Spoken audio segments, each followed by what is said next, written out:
kita akan mula surah ini hari ini dengan surah Yusuf, dan surah Yusuf ini juga bertepatan dengan watak utama dalam surah ini. Mudah-mudahan kita dapat manfaatnya insya-Allah. Baik, seperti biasa, saya biasanya di kuliah-kuliah lain pun saya akan baca dulu dan ibu-ibu ikut ataupun sekali dengan ayah-ayah ikut. Kemudian baru kita akan tadabbur. Walaupun hari ini barangkali mungkin kita akan baca daripada ayat pertama sampai ayat ke-6. Mungkin, tapi kita tak tadabbur pun ayat pertama sampai ayat ke-6. Next kuliah kita akan start balik ayat ke-7 sampai ayat ke-10 ke barangkali.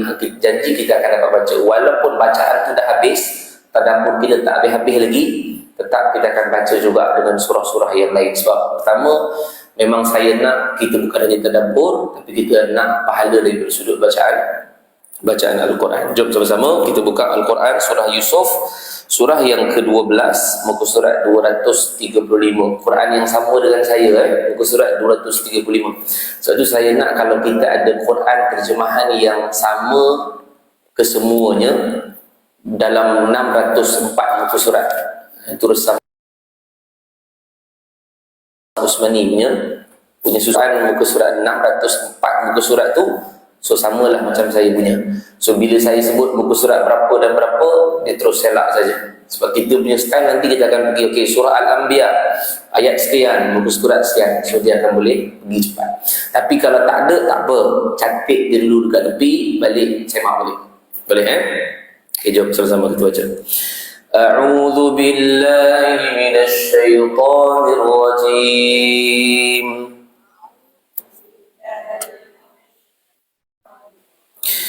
بسم الله الرحمن الرحيم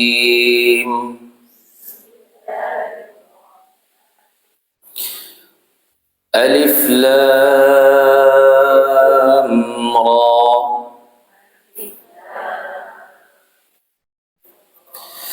تلك آيات الكتاب المبين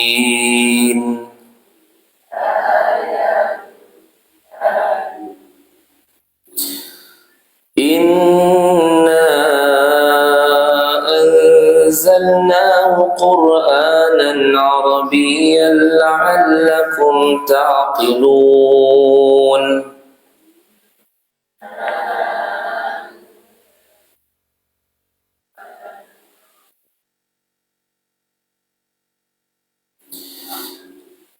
نحن نقص عليك أحسن القصص بما أوحينا إليك هذا القرآن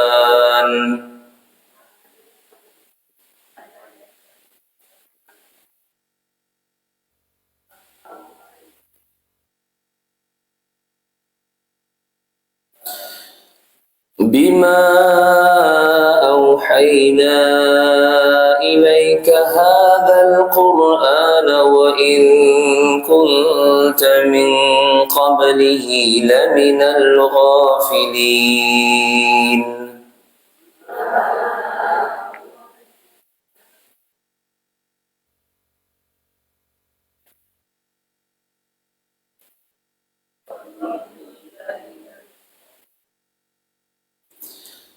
إذ قال يوسف لأبيه يا أبت إني رأيت 11 كوكبا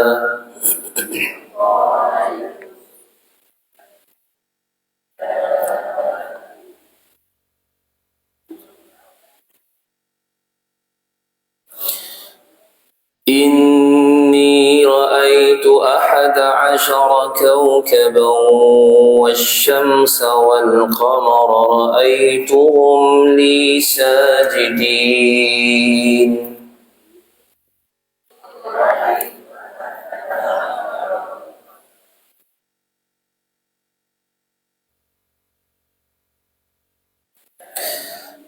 صدق الله العظيم.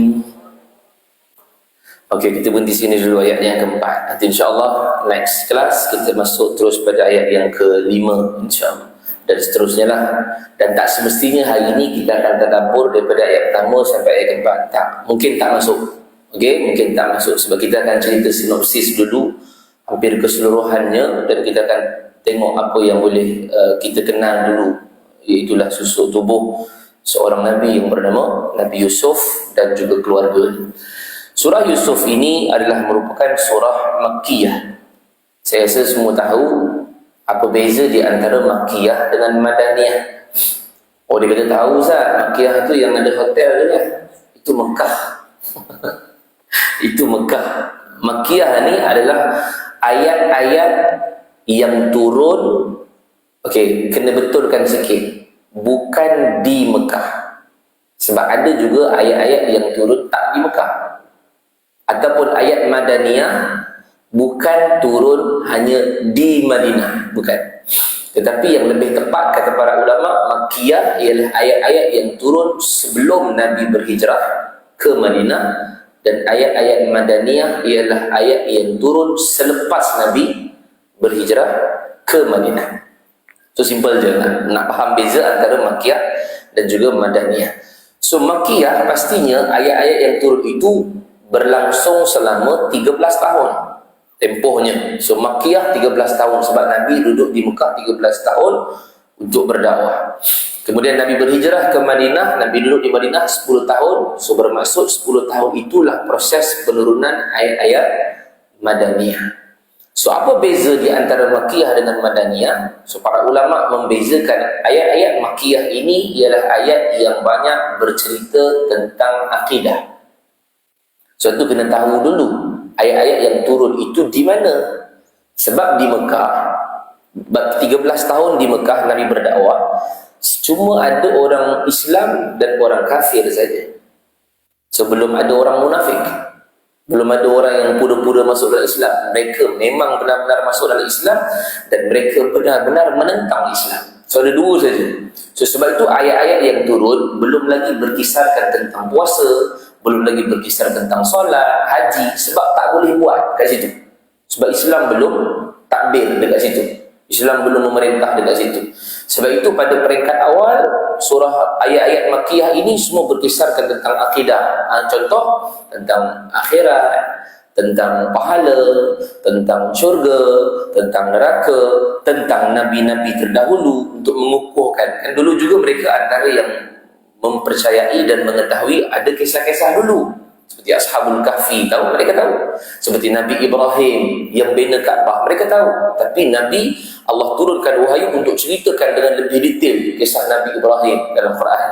Nabi Ibrahim dengan ayahnya Azar, Nabi Ibrahim dengan anaknya Nabi Ismail. Mereka mungkin tahu hanya itu saja, tapi Quran cerita lebih detail. Tujuannya untuk apa? Untuk menarik orang masuk dalam Islam. So sini juga kita boleh belajar refleksi. Yang ni belum masuk Quran lagi dah ada refleksi. Kita boleh berdakwah dengan orang, tetapi yang pertama perlu dibetulkan dia punya pasar dia adalah akidah. So betulkan akidah, bagi tahu Allah tu ada, Allah tu yang memberi rezeki, Allah tu yang jaga kita, Allah tu yang lindung kita. Itu juga yang kita kena dakwah anak-anak kita. Dia bukan hanya semata-mata bang solat lah, kalau tak solat lama dah. Akidah dulu. Sebab bukanlah maksudnya akidah dulu, kalau akidah tak solat, bukan. Tetapi yang perlu dipasakkan dulu selama 13 tahun ni, Allah jadikan metod ataupun kaedah dakwah itu dengan akidah dulu.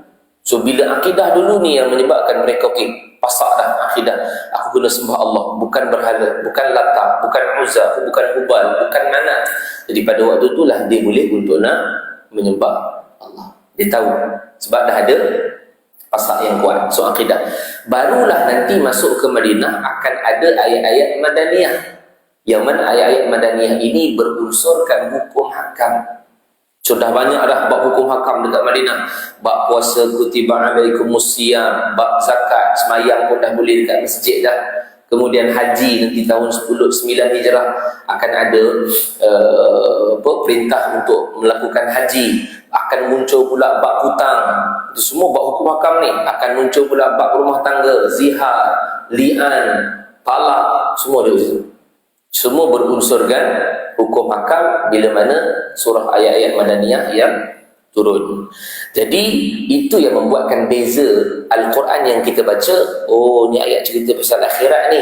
Bermaksud ayat ni ayat Makkiyah. Oh, ayat ni cerita pasal hukum hakam. Ayat ni ayat Madaniyah. Simple je untuk kita faham secara keseluruhan. Dan untuk lebih faham lagi, sekiranya Allah memanggil dengan panggilan Ya Ayuhan Nas. Kita ada dua satu Ya Ayuhan Nas, satu Ya Ayuhalladzina Amanu. Kalau Allah panggil Ya Ayuhan Nas, bermaksud ayat itu adalah ayat Makkiyah. Dia masih lagi berada di tempoh di Mekah 13 tahun. So Ayuhan Nas, Ayuhan Nas. Ayuhan Nas maksudnya wahai manusia. So manusia termasuk sekali orang Islam, orang kafir. Tetapi bila dah duduk dekat Madinah, ayat yang turun pula adalah Ya Ayuhalladzina Amanu. Okay, Ya Ayuhalladzina Amanu, wahai orang-orang yang beriman. Itu pun ada dua pendapat para ulama, sama ada ya betul-betul Allah panggil hey orang-orang yang beriman, ya betul-betul beriman sahabat Nabi, ataupun ada pandangan yang kedua mengatakan bahawa Allah panggil orang yang mengaku diri mereka beriman. Siapa? Munafik. So munafik kan dia rasa diri dia beriman, kan, yang dikatakan wa minan nasi may yaqulu amanna billah yaumil akhir wa ma hum bimu'minin, kata Allah. Sebahagian mereka mengatakan mereka beriman kepada Allah dan hari akhirat, wa ma hum bimu'minin, Allah endorse mereka. Allah kata sebenarnya mereka tak beriman. So jadi ayat yang pendapat yang kedua yang mengatakan Ya Ayuhalladzina Amanu ialah merujuk kepada orang-orang munafik yang mengaku beriman. Ni betulkan sikit. Sebab Ya Ayuhalladzina Amanu selepasnya mesti perintah ataupun mesti larangan. Dua saja. Okey, habis. Jadi itu surah Makkiyah ataupun surah Madaniyah. Ayat Makkiyah ataupun ayat Madaniyah. Jadi surah Yusuf ialah surah yang mana disebutkan oleh para ulama ialah Makkiyah. Cuma para ulama dia ada menyebutkan juga dalam kitab-kitab tafsir dan dalam kitab Jalalain dan juga kitab-kitab yang lain menyebutkan ada beberapa ayat yang turun di Madinah. Tapi tak banyaklah. Ada yang kata ayat yang terakhir, ayat yang ke-111 itu turun di Madinah. Tetapi lebih mudah faham, keseluruhan cerita surah Yusuf ini ialah berunsurkan Makkiyah. Itu je kita faham. Jadi dekat sinilah baru kita tahu berkaitan dengan surah Yusuf ialah surah Makkiyah. Dan surah Yusuf ini juga diturunkan Allah kepada Nabi pada tahun kesedihan. Pada tahun kesedihan. Bila tahun kesedihan ni? Dulu tak pakai tahun lagi tau. Nombor 1, nombor 2, 3, 4, 5. Belum lagi. Yang ada nombor ni adalah zaman Sayyidina Umar Al-Khattab. Ada nombor ni zaman Sayyidina Umar Al-Khattab. Jadi zaman Umar itu nanti baru ada 1 hijrah, 2 hijrah, 3 hijrah, 4 hijrah. Jadi sebelum zaman Umar, zaman Abu Bakar. Sebelum Abu Bakar, zaman Nabi. So zaman Nabi dan Abu Bakar mereka hanya menggunakan tahun yang ada peristiwa-peristiwa besar saja. Contoh tahun kelahiran Nabi dipanggil sebagai Amul Fil. Itulah dipanggil sebagai tahun gajah. Kenapa panggil tahun gajah? Sebab pada tahun tersebut tentera Abrahah yang bergajah datang nak serang Kaabah. Itu dipanggil sebagai tahun gajah. Bukan itu pakai kalender kuda, bukan. Kalender kuda pun tak wujud lagi macam tu. Sebab ada peristiwa bergajah tu. Sama juga dengan Amul Huzun, tahun kesedihan yang disebutkan tadi. Tahun kesedihan ialah di mana Nabi ada berlaku peristiwa-peristiwa sedih pada tahun tersebut. Antaranya ialah kewafatan Abu Talib pada bulan Rajab, kewafatan Khadijah binti Khuwailid 2 bulan kemudian, Sya'ban, Ramadan. Maknanya Abu Talib meninggal bulan Rajab, Khadijah meninggal bulan Ramadan. Dan kemudian diusir, Nabi berdakwah pula di Taif. Dakwah Nabi tak diterima. Bukan hanya tak diterima, tetapi dicaci, dimaki, dibaling batu, berdarah kepada Nabi. So tahun tersebut dipanggil sebagai Amul Huzun. Dalam pakcik Nabi meninggal dalam keadaan tak beriman. So lagi dah Nabi sedih sebab Abu Talib jaga Nabi ni 42 tahun. 42 tahun Abu Talib ni jaga Nabi. Sebab 8 tahun usia Nabi, Abdul Muttalib meninggal, atuk Nabi lah. Atuk Nabi menyuruh pakciknya Abu Talib, pakcik Nabi lah, Abu Talib untuk jaga dia. So jagalah Nabi berusia daripada 8 tahun, 12 tahun dah ikut dah pakcik nak pergi ke Syam. Kemudian ikut juga pakcik Nabi 15 tahun pergi perang, peperangan Fijar dia panggil. Kemudian ada lagi satu perjanjian yang dipanggil perjanjian Fudul ketika mana usia Nabi 20 tahun.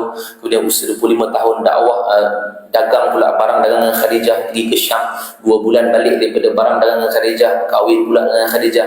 Dan kemudiannya jadi Nabi usia 40 tahun. Abu Talib berada di depan Nabi, support Nabi walaupun dia tak beriman dengan Nabi SAW, tapi dia tetap melindungi Nabi dengan apa cara sekalipun, sampai orang kafir Quraisy pun tak berani nak jumpa Nabi. Apa-apa sikit, wahai Abu Talib sampaikan kepada Muhammad, wahai Abu Talib sampaikan kepada anak buah kau. So, mereka tak berani. Tapi ketika mana usia Nabi 50 tahun, disebabkan berlakunya pemboikotan ekonomi sebelum daripada itu. Okey. Tahun 7, tahun 8, tahun 9 kenabian Nabi. Saya ulang balik semula, senang. Tahun pertama Nabi menjadi Nabi dan Rasul sampai tahun ketiga itu dakwah secara sir. Sebab kita nak tengok bila turun surah ni.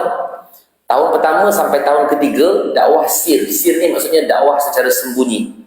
Sembunyi ni jangan kita maksudkan sembunyi belakang pokok, Islam. Sembunyi belakang bukit, Islam. Bukan. Sir ni sebab sebahagian para ulama mengatakan bahawa sir bermaksud berdakwah dalam circle saja. So yang dekat dengan kita 3 tahun yang awal, tahun pertama, tahun kedua, tahun ketiga. Mana usia Nabi 40, 41, 42. So waktu ni kita boleh faham nak dakwah orang dekat kita dulu.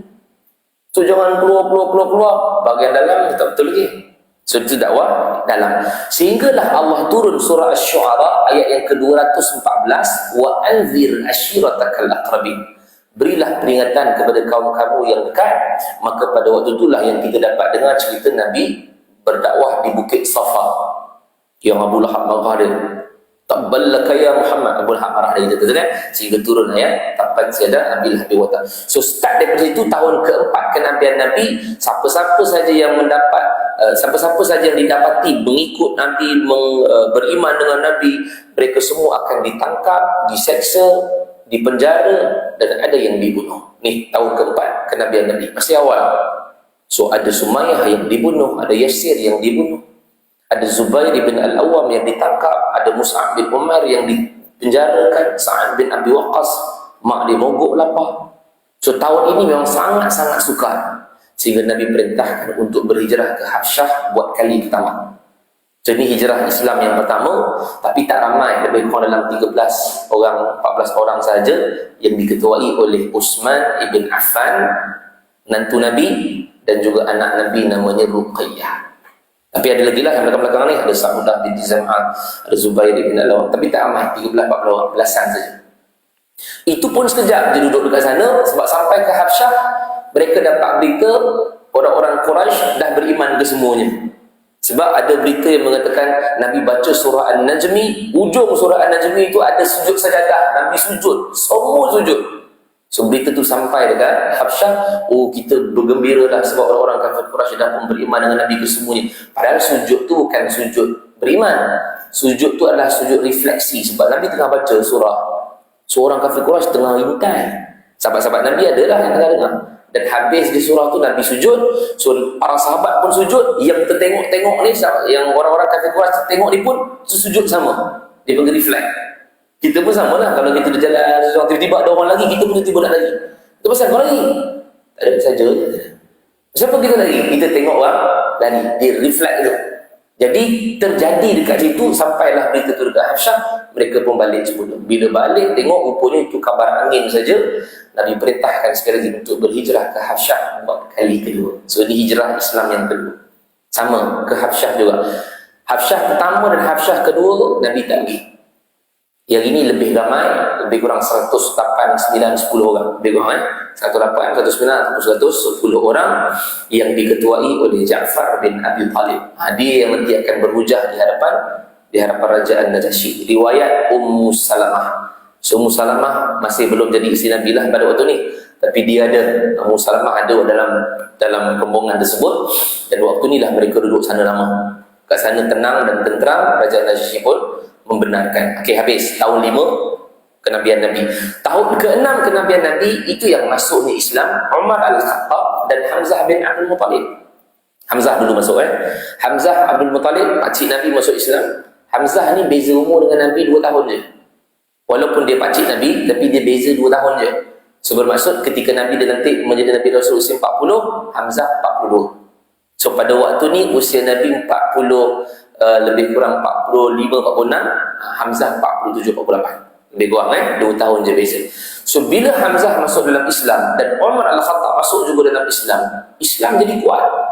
Sebab orang kafir Quraisy pada waktu ni memang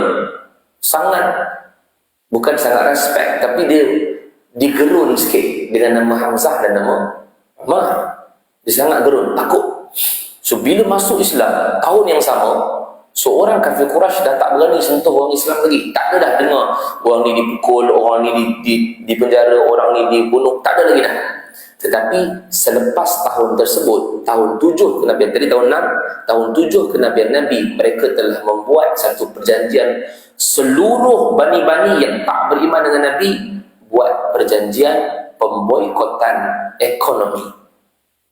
So maksudnya pemboikotan ekonomi ni tak boleh jual beli dengan pengikut-pengikut Islam, pengikut Nabi, pengikut Muhammad, tak boleh. Mereka dikepung di satu syaib, dia panggil syaib Abi Talib, lereng Abu Talib, tempat mereka berkhemah dekat situ. So makan tak boleh bawa masuk, minum tak boleh bawa masuk, tak boleh keluar, tak boleh masuk, tak boleh bercakap, tak boleh berkahwin, semua tak boleh. Macam berlaku di Gaza. Di Gaza situasinya. Tapi dulu lagi teruk lah, susah. Situ nak dapatkan air pun susah. Dan dekat situlah Khadijah binti Khuwailid mengeluarkan hartanya untuk bantu orang Islam semua beli makanan. Sebab makanan ada, tapi pedagang-pedagang semua kena letakkan harga tinggi, dipaksa oleh pembesar-pembesar kafir Quraisy ni. Kau nak jual dengan Muhammad ni, pengikut-pengikut dia letak harga tinggi. Dan orang tu kata, kalau tak ada orang beli macam mana? Tak apa, kami beli. Saja je buat macam tu. Nak bagi mental. So pemboikotan ekonomi ini berlaku selama 30 bulan. So tepatnya 2 tahun setengah lah. Itu dalam kitab Ar-Rahiqul Makhtum karangan Syekh Safi Rahman Al-Mubarakfuri. 30 bulan. So kita genapkan jadi 3 tahun. Bermaksud tahun 7, tahun 8, tahun 9 Nabi SAW. Kenapa terbatal? Kerana anai-anai telah makan perjanjian itu di dalam Kaabah. Mereka buat Bismillahirrahmanirrahim, kemudian dia buat satu perjanjian, tak boleh begini, mereka tampalkan dalam Kaabah. So dalam tempoh 30 bulan tu, tak ada siapa pun yang tahu apa yang ada dekat dalam Kaabah tu, apa telah berlaku. Rupanya dalam tempoh, reflect pada kita, refleksi. Sepanjang 30 tahun yang kita rasa macam, mana Allah ni tak tolong kami, mana Allah tak tolong kami ni, kita mungkin rasa macam tu. Tapi setelah 30 bulan, Allah bagi kepada Jibril AS untuk sampaikan kepada Nabi, dia kata, wahai Muhammad, bagi tahu kepada orang Quraisy, perjanjian mereka telah terbatal kerana perjanjian itu telah dimakan anak-anak. Nabi terus bagi tahu Abu Talib, dia kata, wahai pakcikku, bagi tahu pada orang kafir Quraisy, perjanjian mereka terbatal kerana perjanjian mereka telah dimakan anak-anak. Abu Talib percaya tak? Sangat percaya. Walaupun belum tengok lagi ni, tak masuk Kaabah lagi, kunci Kaabah bukan dia pegang, tapi dia terus pergi, dia kata, pembesar Quraisy, dia kata, hari ini terbatallah perjanjian kamu semua kerana perjanjian kamu telah dimakan anak-anak di dalam Kaabah. Kalau kau tipu macam mana, wahai Abu Talib? Kalau aku tipu, aku sendiri akan bawa Muhammad untuk bagi engkau, serahkan pada engkau. Punya percaya. Tapi itulah, sayang kan, nanti kita akan ceritalah, sayangnya Abu Talib tak dapat masuk dalam Islam. Dan mereka pun buka, dan mereka tengok dalam Kaabah perjanjian tersebut memang hanya tinggal Bismikallahumma sahaja. Bawah tu semua dah dimakan anak-anak. So apa refleksinya? Refleksinya rupanya yang kita sangka, mana Allah ni tak tolong kami ni, mana Allah ni, rupanya tentera Allah yang bernama anak-anak yang sedang buat kerja. Sama dengan Gaza hari ni, kata, di Palestin. So kita mungkin kata, kenapa Allah tak tolong-tolong saudara kita ni di Palestin? Islam ni macam mana? Siapa yang tahu tentera Allah sedang bekerja hari ni? Walaupun kata dah nak dekat 2 tahun dah ni, bukan 2 tahun tau, nak dekat 100 tahun, berapa tahun dulu ni? Punya lama dulu ni, tapi daripada sudut Allah sedang jalankan kerja. Kita tak tahu. Macam ni 30 bulan, takkan mereka tak berdoa pada Allah? Nabi kot, pastinya Nabi akan berdoa pada Allah. Tapi macam mana? Allah tahu kerjanya. Dan akhirnya terbatallah perjanjian itu. Tetapi dengan kesan pemboikotan ekonomi tadi, yang tak boleh makan, tak boleh minum, akhir susahlah kehidupan pada waktu itu, menyebabkan ramai yang sakit. Termasuklah yang nazak dan tenat pada waktu itu ialah Abu Talib. So Abu Talib mula tenat. Nabi pergi jumpa dengan Abu Talib, bola rejak. Nabi kata, ya ammi qul la ilaha illallah. Dia kata, wahai pakcikku, sebut la ilaha illallah. Sebab bila sebut la ilaha illallah itu ialah kunci kepada syurga. Man dakhala man akhiru kalami la ilaha illallah dakhala al-jannah. Sahabat Nabi kata, siapa yang menyebut kalimah akhirnya la ilaha illallah, syurga. Tapi tak keluar daripada mulut itu, tak keluar. Sebab di sebelah Abu Talib ni masih lagi ada pakcik-pakcik dia yang masih kufur. Sampai dia hasut, Abu Talib, takkan kau nak tinggalkan agama Abdul Muttalib, nenek moyang kau? Jadi dia tak buat apa-apa, tak bercakap. Mungkin dia takut ada orang akan mengatakan bahawa Abu Talib ini sebagai pengecut, sebab last minute boleh tukar kepada agama yang lain, convert kepada agama yang lain. So Abu Talib ambil keputusan untuk tidak bercakap apa-apa, diam. Tapi Nabi tetap juga berkeras, ya ammi qul la ilaha illallah, wahai pakcikku, sebut la ilaha illallah. Sehingga Allah turunkan ayat tegur Nabi dalam surah Al-Qasas ayat yang ke-56. Allah kata, innaka la tahdi man ahbabta walakinnallaha yahdi man yasha. Engkau wahai Muhammad tak mampu untuk memberikan hidayah kepada sesiapa yang engkau sukai. Walakinnallaha yahdi man yasha, tapi Allah mampu untuk memberikan hidayah kepada sesiapa yang dia kehendaki. So Abu Talib meninggal dalam keadaan tidak beriman kepada Nabi SAW. So satu peristiwa sedih dah berlaku, so menyebabkan Nabi terkilan. Tapi turun ayat itu Nabi tak boleh buat apalah, sebab seorang di hadapan Nabi telah diambil oleh Allah yang jaga Nabi. Tiba Nabi pergi pula kepada isteri kesayangannya Khadijah binti Khuwailid. Khadijah pula dalam keadaan nazak, lagi tak boleh buat apa-apa. Jadi pada waktu itulah Khadijah meninggal dalam bulan Ramadan. Lagilah dalam keadaan sangat berduka citanya Nabi, kerana dua orang, first ada depan Nabi, belakang, second ada belakang Nabi. Abu Talib depan Nabi, Khadijah belakang Nabi. Sebab Abu Talib melindung Nabi, Khadijah support Nabi. So tiba-tiba Allah ambil dua-duanya dalam masa yang dekat. So sangat besar ujian Nabi ni berbanding dengan kita. Dan Nabi dihalau keluar pergi ke Taif. Taif pula tak menerima dakwah Nabi, sehinggalah dalam keadaan dibaling batu, caci maki dan berdarah kepala Nabi. Dan akhirnya Nabi balik semula ke Mekah. Okey. Selepas 3 peristiwa itu, saya rasa bukan 3 peristiwa sedih itu saja. Bermula daripada Nabi start dilantik menjadi Nabi Rasul untuk dakwah secara terang-terangan, dan itu dah satu episod sedih dah berlaku. Sebab ada yang ikut Nabi yang meninggal dunia, syahid. Siapa? Sumayyah. Okey, cuba bayangkan apa perasaan kita kalau orang ikut kita, orang tu meninggal. Kita rasa macam salih, bersalahnya aku. Kita akan jadi macam tu kan. Orang ni memang betul-betul ikut Mailah, ikut kuliah, meninggal. So, seolah-olah macam tekanan demi tekanan yang Allah bagi kepada Nabi, seolah-olah dalam graf hidup Nabi tu, daripada atas, dia start jadi Nabi saja, turun, sampailah tahun ke-10 kenabian Nabi ini lah. Setelah 3 tahun Nabi, setelah mana 3 peristiwa besar yang berlaku tadi itu, tahun ke-10 kenabian Nabi, bermaksud Nabi usia 50 tahun. Itulah titik terendah Nabi SAW dalam hidup. Sebab walaupun kita tahu selepas daripada itu Nabi berhijrah, kan Nabi ada lagi peperangan Badar, peperangan Uhud, yang mana peperangan Uhud tu menyebabkan Nabi punya pipi tertusuk besi, berdarah, koyak mulut Nabi. Tapi Aisyah tanya ketika nanti di Madinah, Aisyah kata, Rasulullah, ini ke yang paling teruk kau kena ya Rasulullah? Adakah lebih lagi teruk daripada ini? Nabi kata ada. Walaupun Uhud tu rasa macam teruk betul dah, tapi Nabi kata yang paling teruk aku kena ialah ketika mana di Taif. So itu adalah titik terendah hidup Nabi pada waktu itu. Tapi perasan tak kita, selepas daripada itu kan berlakunya peristiwa Isra dan Mi'raj. So Isra Mi'raj itu yang menaikkan balik Nabi. Ya Allah, saya rasa baru-baru ni pun banyaklah masjid Susuwa yang menceritakan tentang Isra Mi'raj. Itu refleksi kepada kita, bagi orang yang memang tengah down, dia kena dengar cerita Isra Mi'raj tu. So sebab tidak ada cara lain lagi untuk mendekatkan diri pada Allah, untuk gembirakan balik hati yang tengah sedih, melainkan dia perlu apa Nabi dapat? Solat. Dia perlu solat. Itu je caranya. Okey. Di mana surah Yusuf diturunkan? Ketika ini. So ketika mana waktu sedih Nabi inilah, mana tahun ke-10 kenabian Nabi inilah, turunnya surah Yusuf alaihissalam ini untuk memberikan gambaran kepada Nabi SAW yang tengah bersedih. Muhammad, sekarang aku turunkan surah Yusuf sebanyak 111 ayat ini untuk memberikan kepada engkau satu refleksi supaya engkau boleh faham. Okey, tengok Nabi SAW dijadikan sebagai Nabi SAW tengah bersedih. So penurunan surah Yusuf ini adalah memberikan balik kegembiraan kepada Nabi SAW yang pada waktu itu Nabi kehilangan dua orang yang paling disayang. Siapa? Khadijah dan juga Abu Talib yang tak masuk dalam Islam.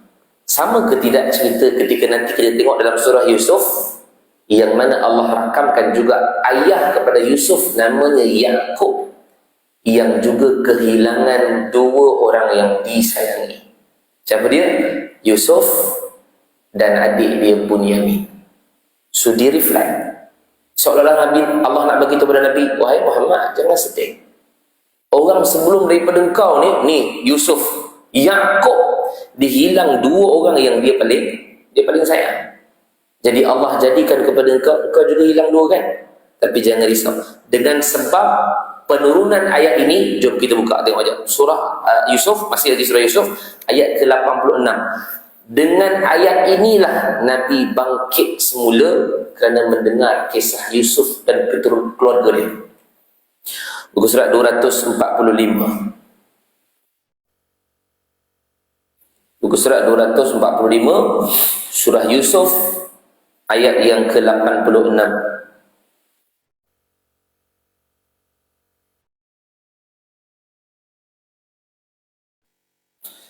Ayat 86, muka surat 245, yang mana kata Allah, qala innama ashku bathi wa huzni ila Allah wa a'lamu minallahi ma la ta'lamun. Dan dia, yakni Yaqub.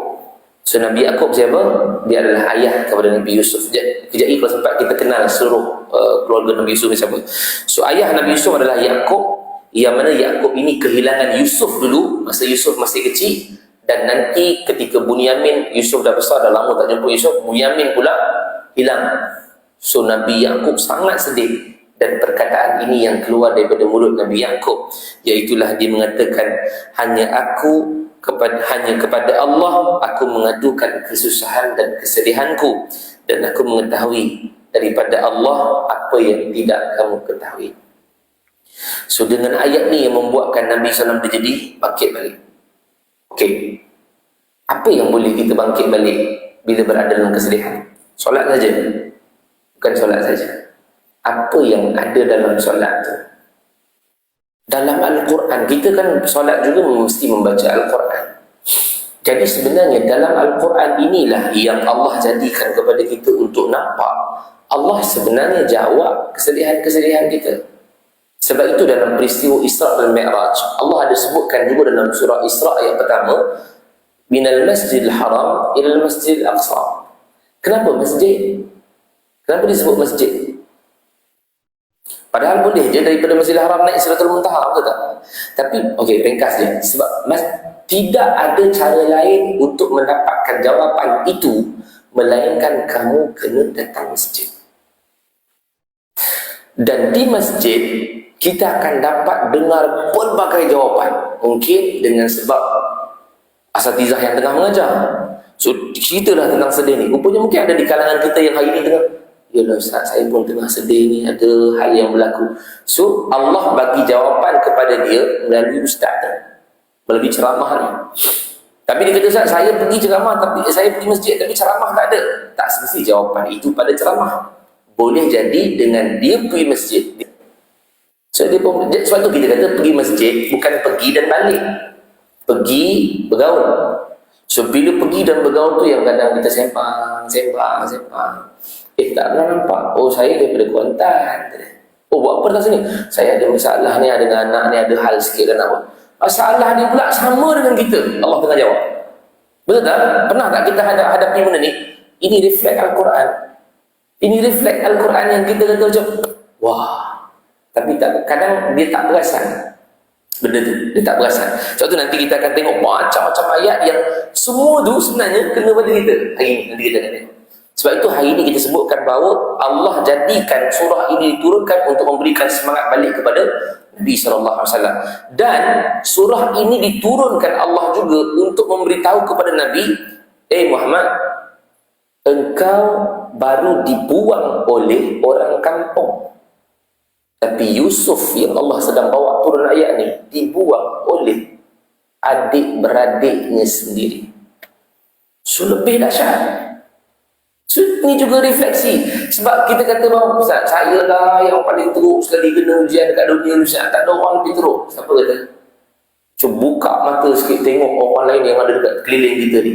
Boleh jadi dengan hari ni kita kata Ustaz, Allah uji anak saya Ustaz. Allah uji saya Ustaz dengan anak saya dah bercampur orang ni macam. Allah hanya uji dengan anak sahaja. Ada orang Allah uji, Allah ambil anak tu terus. Benar dahsyat? Sangat dahsyat. So kita, sebab tu di sinilah yang nak sebutkan bahawa di sini kita tak boleh nak katakan bahawa ujian kita lah yang terpaling berat sekali. Sebab bila kita akan jumpa orang, kita akan dengar ujian demi ujian yang orang-orang lain tengah hadapi ni, kita rasa nasib baik aku tak jadi macam dia. Ujian aku kira macam low lagi, ujian aku kira macam okey lagi. Okey, tak ada masalah. Okey je. Tapi bila daripada sudut, bila dengar orang lain ujian, wow, mereka punya lebih dahsyat. So sama, Nabi tengah hadapi benda yang titik terendah, tiba-tiba Allah turunkan surah Yusuf pada tahun ke-10 kenabian Nabi itu untuk memberikan, ya Allah, Nabi Yusuf lagi dahsyat. Adik-beradik buang dia. Kita kalau adik-beradik buang, habis tu. Tapi ini hanyalah orang kampung saja. Dan ketiga, dua tadi tu. Pertama, surah ni diturunkan untuk memberi semangat balik tentang Nabi Yaqub yang tadi juga kehilangan 2 orang. Kedua, berkaitan dengan adik-beradik Yusuf yang buang Yusuf, Nabi hanyalah orang kampung. Yang ketiga juga Allah nak bagi isyarat kepada penurunan surah ini, ialah kerana Allah nak bagi tahu, wahai Muhammad, ayat surah ini adalah menceritakan tentang kemenangan engkau satu hari nanti. Kemenangan engkau satu hari nanti. Sebab dalam surah Yusuf, memang pada permulaan surah cerita pasal titik terendah Nabi Yusuf. Dia duduk di bawah pergi, dibuang di bawah pergi, asal nak bunuh. Uqtulu, bunuh dia. Tapi ada adik-adik kata, jangan bunuhlah, buang je lah. Buang dekat dalam, pergi. Tetapi Allah drag cerita tu panjang, pergi ke Mesir. Waktu tu kena goda pula dengan Zulaikha. Ada namanya Zulaikha tu tak ada dalam Quran ni. Tapi dia adalah, nanti kita cerita pasal tu. Dia panggil Imra'atul Aziz. Imra'atul Aziz ialah isteri kepada Al-Aziz. Jadi dia drag cerita tu, drag, masuk pula penjara. Sampailah nanti dia bangkit balik menjadi Menteri Keuangan. Jadi menteri lah, jadi menteri. Dan akhirnya ending nanti Allah ceritakan balik, inilah mimpi Nabi Yusuf alaihi salam. Jom kita buka aja surah Yusuf ayat keempat. Surah Yusuf ayat keempat, kita buka aja. Nak bagi nampak gambaran menang dulu. Surah Yusuf ayat yang keempat, yang mana kata Allah, idh qala Yusufu li abihi, ketika mana Nabi Yusuf berkata dekat ayah dia, ya abati, wahai ayahku. Okey, ya abati ni next nanti kita akan bincang, sebab perkataan abati itu sangat special. Kita biasa panggil ayah kalau dalam bahasa Arab abi je.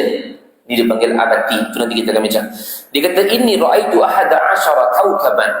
Dia kata, wahai ayah, aku bermimpi. Dalam mimpi aku ni aku tengok ada 11 bintang, ada wasyamsa, ada matahari, wal qamara, ada bulan, yang mana aku ra'aituhum li sajidin. Aku tengok semua ni sujud padaku. So Nabi Yaqub dia tahu benda ni. Sebab Nabi Yaqub juga adalah seorang Nabi. Dia bukan Nabi saja, dia seorang Rasul.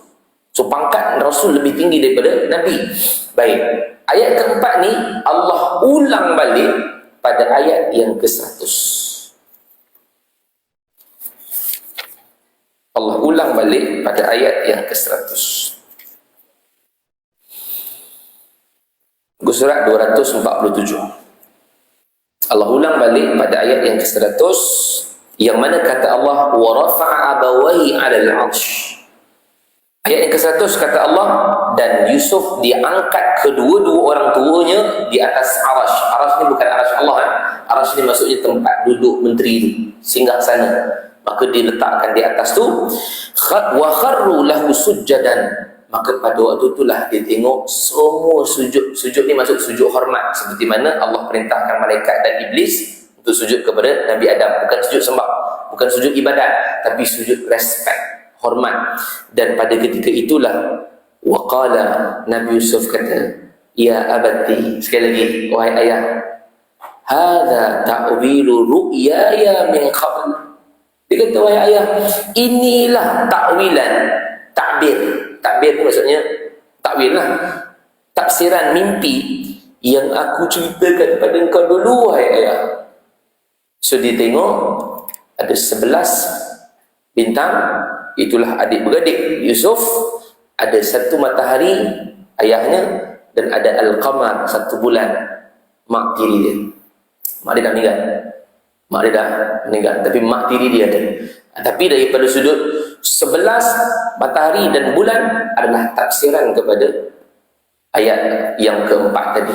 Maknanya cerita berkaitan dengan kemenangan itu berada di belakang surah yang Allah nak bagi tahu, wahai Muhammad, ayat ini ataupun surah ini bercerita kepada engkau, memberi isyarat yang kau akan menang satu hari nanti. Bila yang Nabi betul-betul menang? Pada pembukaan kota Mekah.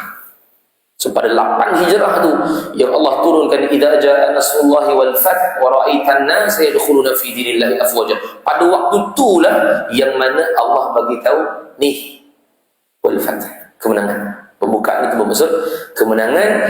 Bayangkanlah daripada usia Nabi 50 tahun nak dapatkan menang itu adalah pada usia Nabi 61 tahun. 11 ke 12 tahun baru Allah bagi kemenangan. So bermaksud cerita ini kita betul tengah berada di titik terendah, tetapi bukan bermaksud besok boleh terus naik, bukan besok boleh terus jadi gembira dan happy. Kita tengok daripada ayat yang keempat sampai ayat ke-100 tadi pun mengambil 96 ayat, 96 sampai 7 ayat untuk pergi kemenangan ni. Maknanya berapa lama perjalanan Yusuf ni? Sangat panjang.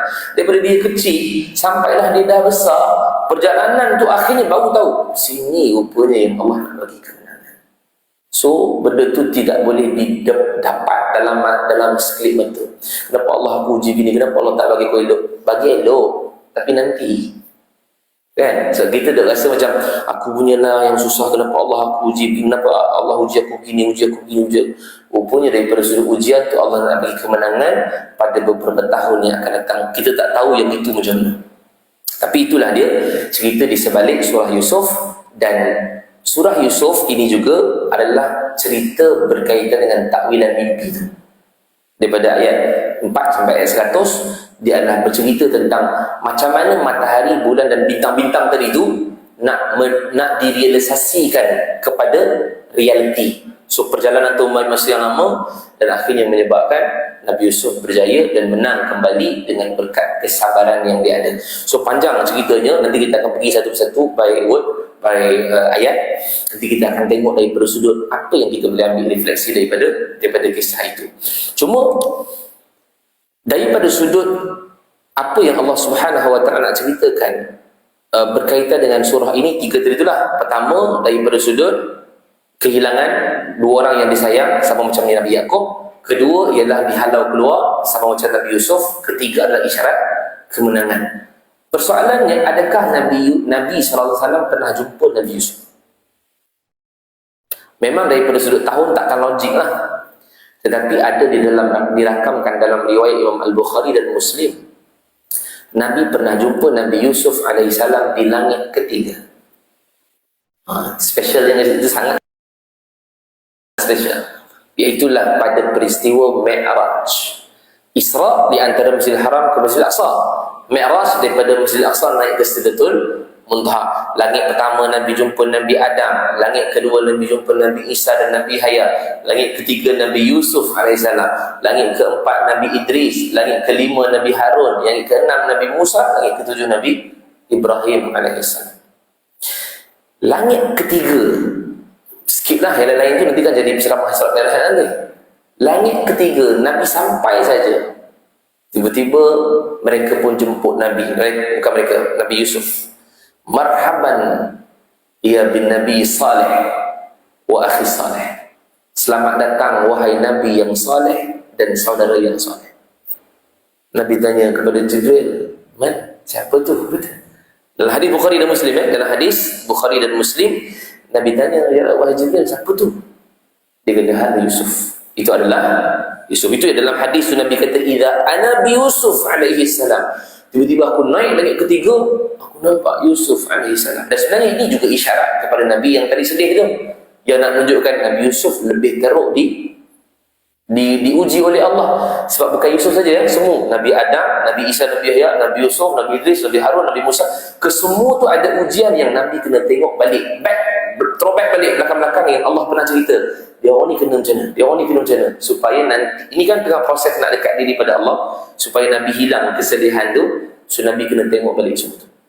Salah seorangnya adalah Nabi Yusuf. So point saya adalah, ketika mana Nabi SAW melihat Nabi Yusuf ni, yang biasa kita takjub ni, yang ramai nak dengar cerita ni.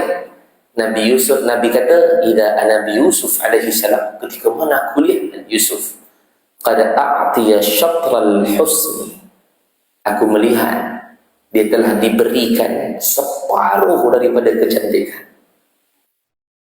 Okey, separuh daripada kecantikan ni, kita tak tahu separuh itu macam mana. Para ulama dibahas tentang kecantikan, separuh kecantikan tu, adakah, pandangan pertama adakah seluruh orang-orang dan wanita-wanita yang cantik dalam dunia ni separuh milik Nabi Yusuf? Pandangan pertama.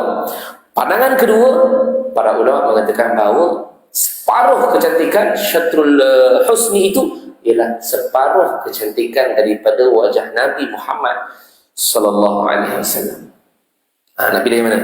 Tak payah pilih lah, biar ulama buat kerja, kita tak payah fikir. Sebab kecantikan dia ni luar biasa. Saya rasa takkan berlaku punya dalam hidup kita. Kenapa yang luar biasa sangat? Okey, jom kita tengok kejap ayat ke-31. Walaupun tak masuk lagi ni, tapi kita cerita je. Sebab nanti bulan depan satu lagi baru kita akan cerita secara detail. Kita tengok dulu kenapa benda ni berlaku. Ayat yang ke-31 surah Yusuf, buku surat 239. Buku surat 239.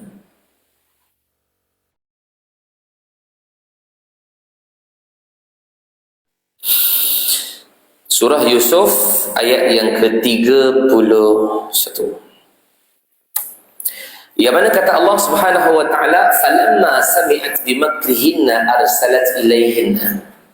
Maka ketika perempuan itu mendengar cercaan mereka, wa a'tadat lahunna muttaka'a wa atas kulla wahidatan minhunna sikina.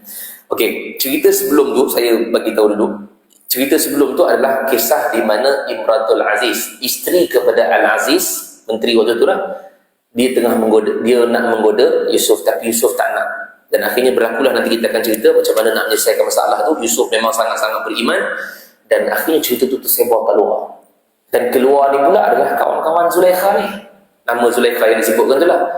Zulaikha kata, "Oh, kau kutuk aku sebab pelik lah. Kenapa Zulaikha nak kena goda hamba? Tak ada orang lain ke yang bukan hamba? Bagilah yang betul-betul canggih sikit pangkat. Ini hamba." So macam koman lah Zulaikha ni. So Zulaikha dia macam tercabar. Oh macam tu orang cakap, baik, sekarang Zulaikha buat satu keramaian. Sekarang mari datang, aku jemput tu. Wah, tak, mari masuk. Kita buat makan-makan. Sekarang aku bagi kepada engkau setiap orang pisau. Sebab dia ada makan makanan lah. Mungkin apa buah ke, dia nak potong pisau. Sikinan adalah pisau. Sekarang ni Zulaikha kata, waqalat, dia kata, "Wahai Yusuf, ukhruj alaihim." Sekarang kau keluar aja, hantar barang dekat tengah-tengah ni. So di tengah, bayangkan di tengah rumah ni, tengah borak 2 orang, tengah borak 3 orang, tengah kau apa cerita sekarang? Lama tak jumpa kan? kita jumpa lama tak jumpa lah. Jumpa pula kat keramaian kita, kakak. Masuk Yusuf alaihi salam So pada waktu tu, falamma ra'ainahu akbarna, pada waktu tu kata Allah Subhanahu wa taala, bila Nabi Yusuf masuk saja, pada ketika itulah mereka lihat, ataupun perempuan-perempuan itu melihat dalam keadaan terpesona, terperanjat melihat kecantikan wajah Nabi Yusuf alaihissalam. Tak boleh nak bayang ni macam cantik ni, tapi Allah bagi dia punya kesan dia, efek dia apa? Wa qatta'na aydiyahunna. So tengok, perhatikan betul ayat tu, Allah menggunakan perkataan wa qatta'na daripada wazan fa'ala, bukan fa'ala. Siapa belajar bahasa Arab dia faham lah tu. Kalau Allah menggunakan wa qatta'na tanpa sabdu di atas ta, maka dia hanya potong sekali saja tangan dia. Tapi bila Allah menggunakan sabdu wa qatta'na, dia berlaku sebanyak beberapa kali tangannya dipotong. Mula-mula potong buah, tapi dengan sebab tengok Yusuf